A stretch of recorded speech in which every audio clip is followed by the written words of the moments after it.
Great to have you with us. Now, the mad rush for new number plates as the various offices of the DVLA seem absent this year.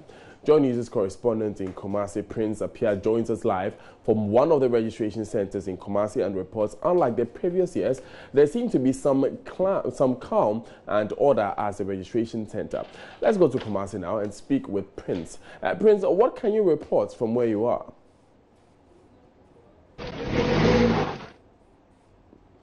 Right, Prince, if you can hear me, we are asking what you can report from where you are. Yeah, Daniel, I'm currently at the Driver Vehicle Licensing Authority in Kumasi, and I must say that there are a number of vehicles here to register their vehicles. The processes are in two folds. First, the registration, the inspection unit of the DVLA.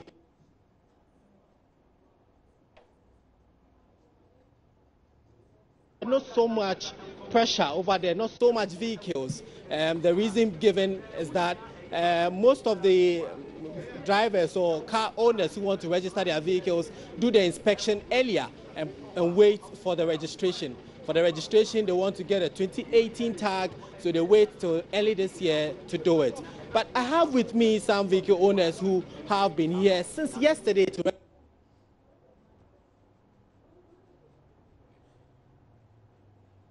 joining us. Thank you. And I have with me Abdul. Thank you very much.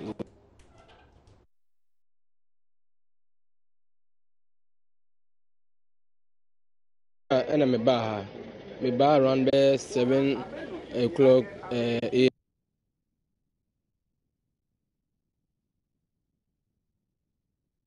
I'll buy, you know. A day now, what to me, what can I so far? Okay.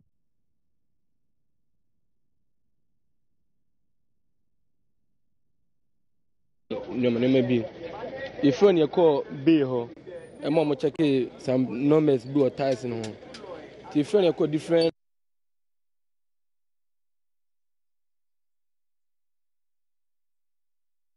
Oh, it's true. With me the last a problem.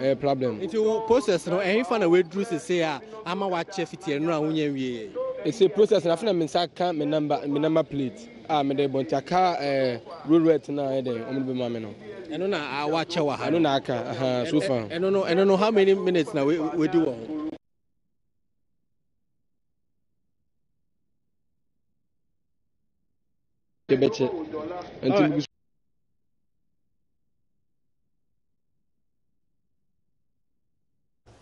Prince appeared there in Kumasi speaking with some DVLA customers there who are attempting to register their new vehicles. One of them saying that he's been at it since 7 a.m. On Tuesday, that is yesterday. Now, we'll stay with the issues having to do with the DVLA and vehicle registration, because he bought his wife a Toyota Highlander many months ago in commemoration of their 20th anniversary, but that gift will not be complete without a 2018 registered number plate.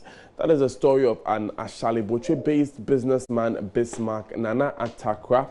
He bought the vehicle months ago, but had to wait for 2017 to end just to get his wife's wish fulfilled. Joy News' Maxwell Agba caught up with him and has come through with this report. Everybody should be by It is morning, and the Accra offices of the Driver and Vehicle Licensing Authority is already buzzing with activities. A lot of people gathered here have come to register their vehicles. Some of them, I'm told, could have completed their registration last year, but deliberately waited for the year to end just so they can drive around in 2018 registered number plates. Bismarck Nanatakra is one of them. He bought a Toyota Highlander for his wife to commemorate their 20th marriage anniversary. But that gift was not enough. His wife made a special request for a 2018 registration number plate. Bismarck had to wait many months for this day to come. I got married in 1997, though it hasn't been so easy. We are Christians anyway, and I promised my wife on her 5th marriage anniversary, we did it. But that time, things were not too good. But I promised her that let's pray to Jehovah. If things goes on well, on our 20th marriage anniversary, I'll surprise her. And true to that, to my words, I bought a car, and this is the car for my wife. Wow. And I presented it to her on our 20th anniversary, marriage anniversary, in our own house. Wow. And she's so happy. And she said, no, Nana, we are going to 2018, so why not wait and have a new number? Yes, that is her request, and I just did that. If not, I should have registered in 2017 when I bought the car. Yes. So this morning he wake me up around 5 o'clock. Nana, don't go and queue like yesterday. Yeah. So by 6 o'clock I was here. Wow. But what really is the significance of driving around with a 2018 registration number plate? Bismarck has been explaining to me as I sat with him at the front seat of the new vehicle. And the new number, no, it doesn't have a significance, but our firstborn is also 18. So we want 2018, 20th anniversary, and our firstborn is also 18. And that is why 2018 is special to us. Wow. Sure. We have 5 kids, and you can see that it's not easy. For a woman to take care of 5 children as Christians, it's not easy. Going to preaching, as Jehovah's Witnesses, you'll be going to Kingdom Hall and things like that. And she has been so good to me. I mean, he did everything. That is why I promise her, and I make sure I fulfill my promise. Wow. So today you will see her new number. A 2018 registration number plate may not mean anything to you, but for some people, they patiently waited for months, and now the wait is over. Maxwell Agbagba for Joy News. Interesting preferences there. Now, chaotic scenes have become characteristic of the vehicle registration at the various offices of the DVLA across the country at the beginning of every new year. Now, as a means of addressing the problem, the authority has earmarked 2 additional centres to facilitate the smooth registration process. But what exactly will these 2 centres be doing, and how differently will their operations be from existing centres? The Manager for Research, Business Development and Innovation, Abraham Zato, is in the studio with me to tell us more. Good afternoon, sir. Thanks for coming. Good afternoon, and thank you for having me in the studio. Interesting preference that people have. Now, is there a possibility of doing away with these perennial queues as DVLA officers as a result of these preferences of people? Yes, thank you so much. And once again, a very good afternoon to cherished viewers out there. We understand the issues around vehicle registration. You know, generally, vehicle registration is meant to establish a link between a vehicle and its owner or the user. That link can be used for several purposes. For example, for taxation, for example, for crime detection, etc., several other investigative, purposes, And so people necessarily, mandatorily must go through a process to establish that identity with a state-owned entity. In our case, that's the DVLA. And so the moment you import a vehicle into the country, in our case, Ghana, you have to make that intention known to the authority for the necessary processes and procedures to be taken through to establish that relationship. That is very important. And people also want that done, that particular activity done at specific times of the year for them. And in our case, perennially, we've been having this mad rush, I should say, where people want to wait, especially those who import vehicles in the last quarter of the previous year. So they prefer to use the DV plate for as long as they can, hoping that they will cross into the new year and then walk into DVLA office to register. And everyone, most of the time, most people want to register their vehicles on the 1st, 2nd, or 3rd day in the new year. The reasons are best known to themselves. And we just watched a clip where one of them wanted the 2018 plate for his spouse. That's good. That's good.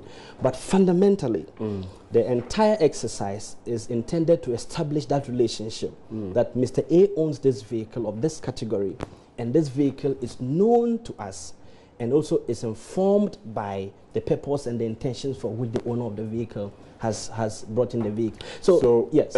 For knowing that every year people would like to come at the beginning of the year to register their vehicles. Yes. It brings about queues, it brings about a lot of chaos at your centers. What are some of the measures you've put in place? Indeed, recognizing that people have these intentions, the authority has looked into the situation. There are so many options that management and chief executive is considering. For instance, people do so because just last year we had 2017 registration. This year we're having 2018 registration. The expectation is that next year we'll have 2019 registration. But there's a huge revolution, if I should say, or evolution, innovative measure coming out there. That, okay, how about we come up with a system that even takes out a year of registration. So there's a code that identifies the vehicle and the database and the owner, not necessarily saying that this vehicle was registered in 2018 or 2017. How about that? Much as we admit that the current situations require immediate action, we've also tried to educate the general public that, look, the moment you bring your vehicle into the country, take the necessary steps to register the vehicle. So, I mean, before you move more into the education area, yes, is that something you are considering, changing the coding of the cars so that the year would not be a part of it? That's a proposal in discussion. And I'm saying that in addition to that, for instance, I'm aware that if you went to some of the stations yesterday, there were long queues at the banking halls, long queues to take place, etc. But that was because a lot of people wait to do the registration on the first day. Again, but recognizing that, management takes the necessary steps to ensure if it's in the banking hall, let's increase the number of tellers. If it's at some other desk, let's create additional tables to respond to the urgency of the matter. And after that, we resort to the normal, regular, tables and desks that we use. So for the change of the coding, that's something you are considering? The proposal is up for discussion. Okay. And I'm sure once the authority has taken a step in that direction, the news media will be made aware of what the thinking is in moving forward. But beyond that, I think the general public should appreciate the fact that holding on to a vehicle that you've imported into the country for 2 months, 3 months, does not really do you any good. In fact, when you have imported a vehicle into the country for use, and you've taken the vehicle from the port, and there's no defect with the vehicle, we would always like to go on the lines of education and encouragement that people should establish that relationship immediately, so that what other services has to be offered to you are done so. Okay. Because remember, there's the issue of enforcement out there.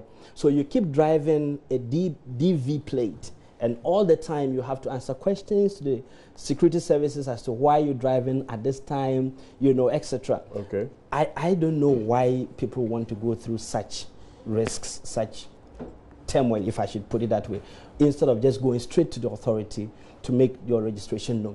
Beyond that, again, we've made the registration process even much more easier than it used to be. For instance, we've opened several offices, many more centers to cater for registration. Okay. There are some of our traditional offices that used not to do vehicle registration, which now do the registration. All these are Which are some of these offices? So, for instance, if you go to Kumasi, there's a private vehicle testing station there. It used not to.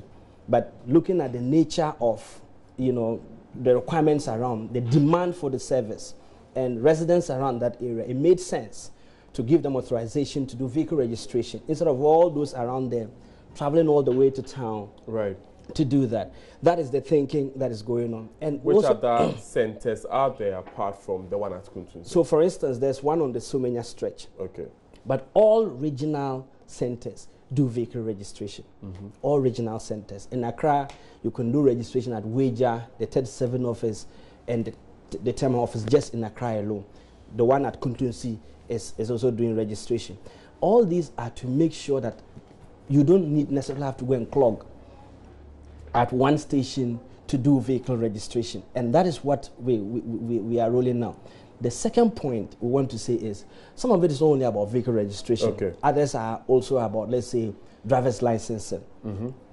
We've created several avenues for clients to access all these services at the comfort of their home. Okay. So, for instance, even if you want to renew your driver's license, multimedia, you are here, and you have 5 of you, 10 of you, you could just place a call to the DVLA office, and will dispatch a mobile van to come and offer you the service right here at multimedia. You don't necessarily have to visit the DVLA to do all that. And so all these innovations are coming in to provide optimal services to our client at the comfort of their homes. Will this come at any extra cost? Of course. The idea is a value addition. For instance, if you came to the head office today, we have a prestige service center where if you came in to convert your driver's license from an international driver's license to the Ghanaian one, you get it instantly. And that comes at added cost. So you have these extra services that come at an added cost to the general public. The value addition is where the emphasis is, not necessarily the cost aspect of it. But it's the value addition. Thank you very much, Abraham Zato. He's with the Driver and Vehicle Licensing Authority. Now we'll move on because there's intense pressure mounted on state broadcaster GBC to justify why the law that requires all owners, retailers and repairers of television sets to pay an annual fee to finance the media organization should be enforced. Its leadership is on record to have defended the fee, insisting it will provide revenue to enable efficient running of GBC. This, however, appears not to put many at ease. There are still demands on the state's broadcaster to defend why it should be handed the fee. Now, it's just a few hours until the court that are being instituted to enforce this particular law are put in place. And one of the people opposing this is Executive Director for the Media Foundation for West Africa, Suleiman Abrahima. He joins us on the line. Good afternoon, sir. Welcome. Good afternoon, and thank you for having me. It's been quite a conversation on social and traditional media since this announcement was made, particularly about the establishment of the court. Do you think, for instance, that enough people have been educated about the establishment of the courts, the reason for the payment of TV license, for which reason people could be dragged to court as early as Friday?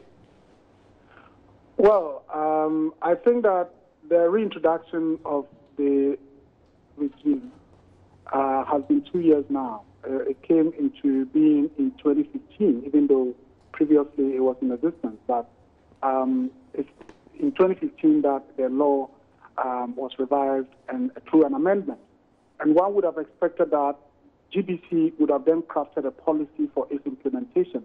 And it could have been that for the first 2 years, it's about public education for the public to understand why this has been reintroduced, the importance of it, and also to educate the public on how the payment of these licenses can contribute to an improvement in GBC and the services that they provide. I think that has been a total failure on the part of GBC.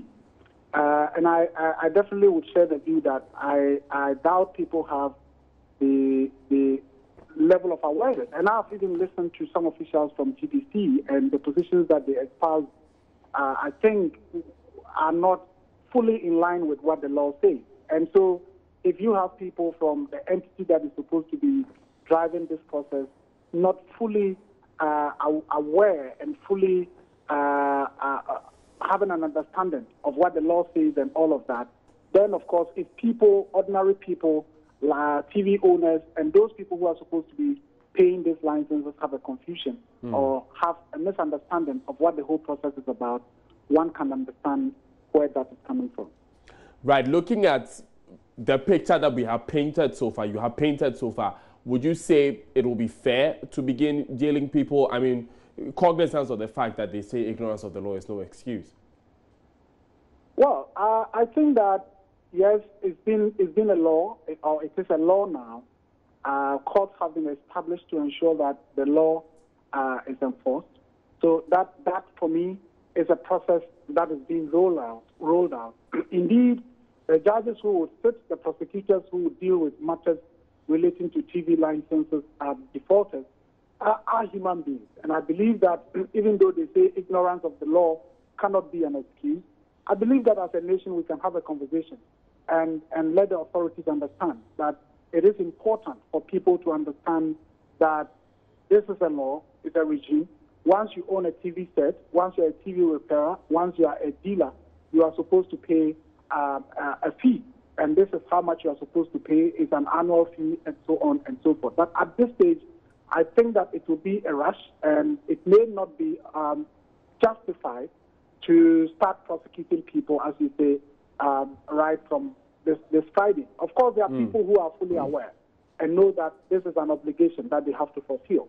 But it is important that once something like this is being introduced, which is a national policy, a rule that has to be enforced, it is so important that people have a full understanding of what the law says and what their obligations are. Right, Mr. Brima, one point that a lot of people opposing this policy, this law, have said is that they do not see what it will be used for. They do not see the value that they will get from the state broadcaster if and when they pay these licenses. What do you make of the fact that some people have been paying their TV licenses from 2015? What's your take on the accountability that has been associated with the payment of that particular license? Well, I think that those who have concerns about the usefulness of the license fee I would say they have legitimate concerns, because we all know about the state of GBC now over the years, and I have always said that GBC, as we have it now, is becoming quite irrelevant in our system in terms of how they are set up and the fact that they are supposed to be operating as, to some extent, a public service broadcaster. And I don't think that they do that.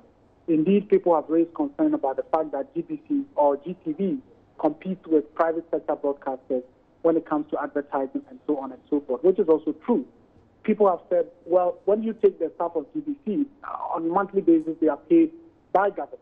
And other private sector operators pay their own staff from resources that they generate. And so to the extent people compete with these broadcasters for advertising and they are subvented or they receive subvention from government, why should money be a problem for GBC? I think that the management of GBC had a responsibility to ensure that they build public confidence in terms of this licensing regime, to let the people understand why it is important. And as I have said, it's important that there is an operational policy to let people know that if we have 50 million, this is what we will use it for. And since 2015 to now, we have collected 1,000 Ghana cedis, and this is how we applied this money. And if we were to have more, it means that GBC would improve. To the extent that they haven't done that, I think, again, is a complete failure on the part of the management of GBC. And that is something that they need to take a critical look at.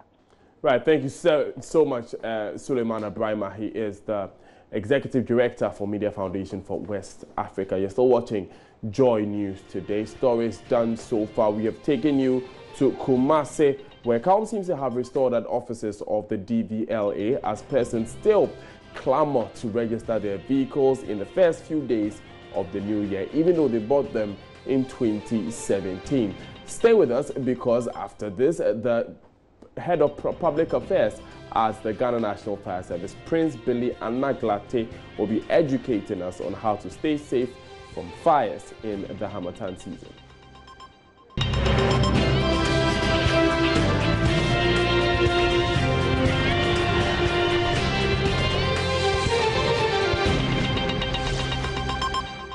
Thanks for staying with us. Now, the Harmattan is getting intense by the day. As the atmosphere gets drier and more windy, the Ghana National Fire Service is warning of the incidence of preventable fire outbreaks.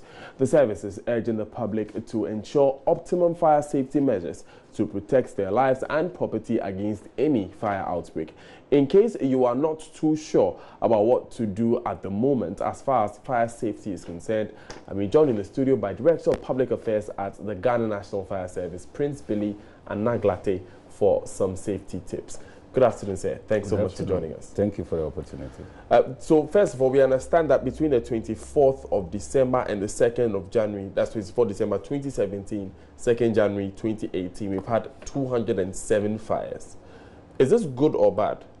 Well, looking at it in isolation is bad, but if you compare the same period to that of last year, there have been a reduction in what happened within this period and to that of last year. But I think it was based on that several measures were put in place long before even the Harmattan. What it is that within the Harmattan season and then coupled with the Xmas festivities and the New Year is where we record several fire outbreaks, actually preventable fire outbreaks do. So the fire service, that was just 2 months ago, we had the bushfire campaign launch in the Eastern region, in Kumasi to be precise. We used the opportunity to educate sensitive people and then to let people understand that within the Harmattan season there are certain activities that they need to be careful. Why did you launch this in the Eastern region? Well, we pick whichever region at a particular time. Okay. So we look at the previous fire statistics and then we move on to those areas and then launch it. That was how. So with the Harmattan period, we let people understand that the Harmattan dry wind has already taken the moisture content from all combustible materials, reducing their ignition temperature or the ambient temperature for which they will begin burning. So it is a period that people should take stock of all their sources of heat. Many a time when you are talking about the Harmattan season, people look out for the rural areas thinking it's only bushfires. Okay. But if you look at the statistics that we have talked about, most of those fires were related to homes, cities where we have some of those fires, and then it's all bordered on electricity. So in our cities, how do we keep ourselves safer? First of all, this period you need to take stock of your electrical switches, sockets that you have. All your old electrical installations need to be changed, because already if they are old and the Harmattan has already taken the moisture content, it reduces, it becomes hard and brittle. But the current that is passing through, with the slightest upsurge in the current, will definitely start, burning it. And then we also know that this is a period people are sending electricity from one point to the other. Then they are doing it themselves because of the Xmas festivity. So within this period, our education is that even if it is electricity you want to extend, you should let people do it, qualified electrician do it for you. We also advise people that are using these Xmas, lights, disco lights that they use. People use it wrongly. Most of those fires that we had as a result of wrong use of those lighting systems. Those lighting systems, we keep saying that you can use them for 4 hours, 5 hours. You turn them off for them to cool down before you use them again. You don't use them 24/7. Our people leave those things working. They lock them in their rooms, and that has resulted to that. Within this period, even if it is a refuse you want to burn, if it's a loose papers you want to burn, as you set fire to them, you make sure you have a bucket of water by you, and you stand by them until it burns finish. You use the water to douse it and make sure that not even an amber or a particular fire that is there before you leave. But when you leave it, definitely the wind can easily pick it, and then the ambers can even cause fire. We also want to let parents, monitor the activities of children. This is the period that children like playing with other sources of fire, including firecrackers. We said people should prevent the children from playing the firecrackers. But if you think your children should use it, then you should know when they should do it, where they should do it, and you monitor as they move into. Now, in the first place, these firecrackers have been banned. I know that the fire service essentially is not a law enforcement agency. It is. It is. So it's part of your mandate to apprehend or arrest some of these people who use firecrackers? Yeah, the challenge that we have is not all that have been banned, though. You understand me? It's not all that have been banned. So the only thing is that the law also says that before anybody uses those, you need to inform the fire service. We need to be available. If it is for any reason or occasion you want to use it, you need to inform fire service. But we find these people using them indiscriminately. I mean, at random in the streets. Yes. I remember down here on this street on 31st night, I saw so many people using them. Were you able to arrest any of these people? Well, for now, I wouldn't say probably anybody have been arrested so far. Why not? But there are a lot of things that we will not be able to talk about here. But I also think that like the education. But I also like to understand. Yes, it shouldn't be only arresting people that would have to put a stop to something that have set fire to people's homes, cars, and all that. The education alone. We are saying that people should not do it. We are saying people should even prevent children. But you get to the churches, elderly people are also using those things without even informing the fire service to get that is why the law needs to be enforced, wouldn't you say? Oh, of course. At time, we will definitely come to that. But when do we come to that point? The laws have been there for a long time. The issue is that, when these things were banned, the law has not put a peg on that. On this year, this thing should not be in the market again. They said those that have it should make sure that they dispose of those ones as time goes on, that people should not go in. But based on this, there is an opening that hasn't there been enough time for these people to clear their stocks, because we know that these things, it's not popular for them to be sold after the holiday festival. Yeah, but we also patronize so many of them. We also go into patronize some of these things that we know, people should not sell. There are times that individually we should also contribute and ensure that the laws. But it's the mandate of the law enforcement agency to penalize people who fall foul of the law. And you think enforcing a law is only about arresting? But it's not only about education either. Yes, but it's important that with this period, do you know what happened? Within this period, the statistics we are talking about, there are some also who have gone to fill their reserve gas cylinders and then has gone to keep them under their bed. When cylinders are supposed to be upstanding wherever they are, especially when they are full. But here is the case that people fill them, and then if you are putting it under your bed, you are only putting it at the side. I see you changing the subject, but we've run out of time. So your final words. Yes, what I want to say is that most of these fires that occur within this period are all preventable. It behoves on each and every individual to be conscious of the fire safety measures and to implement them. We will keep saying that these fires, as we can prevent them, individual has a very big role to play in trying to prevent. We are not in your bedroom. We are not in your offices. People leave their offices down when they are going on holidays, and then the electrical gadgets, keep working without turning them off. That has resulted to some of office fires that we have attended with this bill. So we hope that even as anybody is leaving his house, try and take a few minutes to look at those electrical gadgets that are in. Please just turn them off before you walk out. The Harmattan will continue for some time, and the fires that we are expected people to prevent, if we are not careful, they will always be okay. Thank you very much, Prince Billy Anaglate. He's the Director of Public Affairs at the Ghana National Fire Service. Now, from Fire Service, let's go to the Education Service, because the GES Council has denied a letter making rounds on social media for senior high school students to pay 75 cedis to help in the fight against meningitis. A letter cited by Joy News, signed on 20th December 2017 by the headmaster of Manya Krobo Senior High School, said approval has been given by the Ghana Education Service for students to make these payments in respect of meningitis and other public health related diseases in schools. Chairman of the Ghana Education Service GES Council, Michael Nsoa, joins us on the line. Mr. Nsoa, thanks for your time. Does the GES Council have a plan to get students to pay for this? No. It has come as a rather surprise to all of us, because when I check with the management at GES, that is the Director General's office, there's nothing like, of course, for the current administration, they have not issued any circular to any school on this issue. Apparently, what has happened is that this letter was issued by the previous Director General. I don't know why he issued that, or gave that authorization. When was the letter issued, please? Under the previous, the former Director General, Mr. Kaur. Jacob Kaur. In what year, please? He was replaced in March this year. Okay. So before March 2017?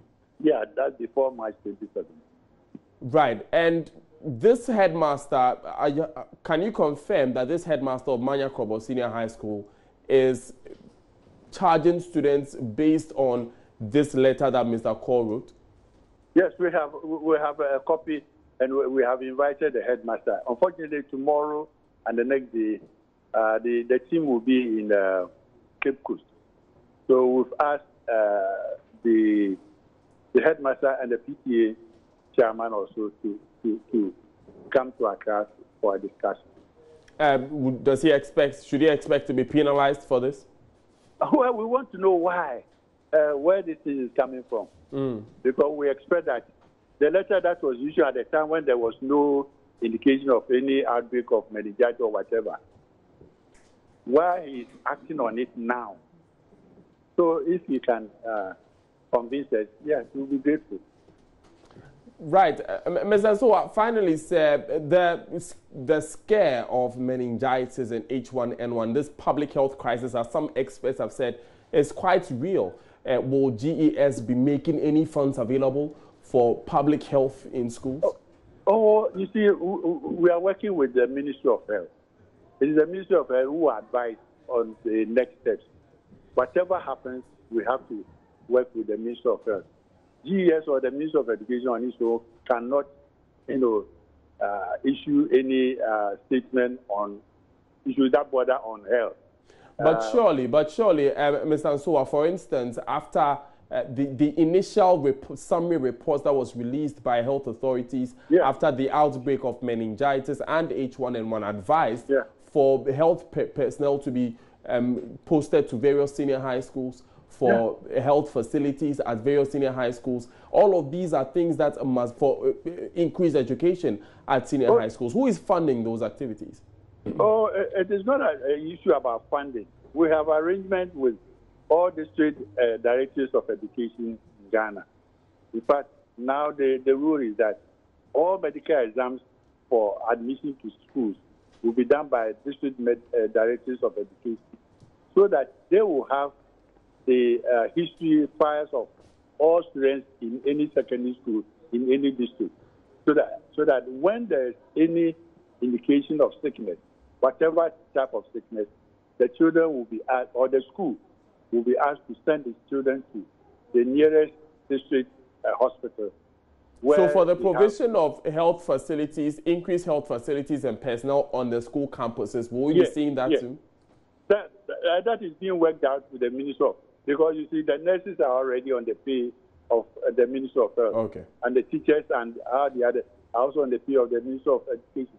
So it's not about when it becomes necessary for, like what happened in the Kumasi Academy, it will call for the sending a team that is the and logistics to a school to help control any outbreak. So finally, said these schools do not need any extra funds to manage public health on campuses. No, the extra funds they have, you see, on their bill, which government is paying, they have first aid, about 5 cedis.